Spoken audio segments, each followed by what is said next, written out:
Allagadda MLA Bhuma అఖిలప్రియను రాష్ట్ర TDP కేంద్ర కార్యాలయానికి నాయకత్వం పిలిపించుకుని పార్టీ పట్ల అనుసరిస్తున్న విధానాలపై ఘాటైన హెచ్చరికలు చేసినట్లు సమాచారం. రాష్ట్ర వ్యాప్తంగా టీడీపీ పార్టీలో అంతర్గత విభేదాలు, విమర్శలపై జాతీయ నాయకత్వం దృష్టి సాధించింది. దీంతో విమర్శలు ఎదుర్కొంటున్న ఎమ్మెల్యేలను, ఇన్ఛార్జీలను పార్టీ కార్యాలయానికి పిలిపించి రాష్ట్ర అధ్యక్షుడు పల్లా శ్రీనివాసరావు వివరణ కోరుతున్నారు. ఇందులో భాగంగా ఆళ్లగడ్డ ఎమ్మెల్యే భూమా అఖిలప్రియపై తీవ్ర విమర్శలు రావడంతో బుధవారం పార్టీ కార్యాలయానికి పిలిపించి వివరణ కోరారు. ఆళ్లగడ్డ నియోజకవర్గంలో గత 2 సంవత్సరాలుగా చోటు చేసుకుంటున్న పలు వివాదాస్పద అంశాలపై ఎమ్మెల్యే భూమా అఖిలప్రియను వివరణ కోరారు.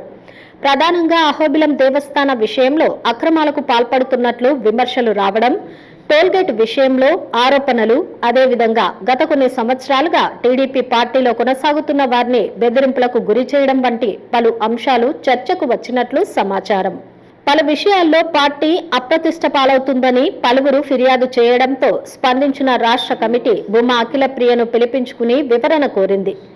నియోజకవర్గంలో ఎమ్మెల్యే భూమా అఖిలప్రియ భర్త భార్గవరాం జోక్యం అధికంగా ఉండడంతో ఘాటైన హెచ్చరికలు చేసి రాజకీయ జోక్యంలో దూరంగా ఉండాలని అధిష్టానం ఆదేశించినట్లు సమాచారం.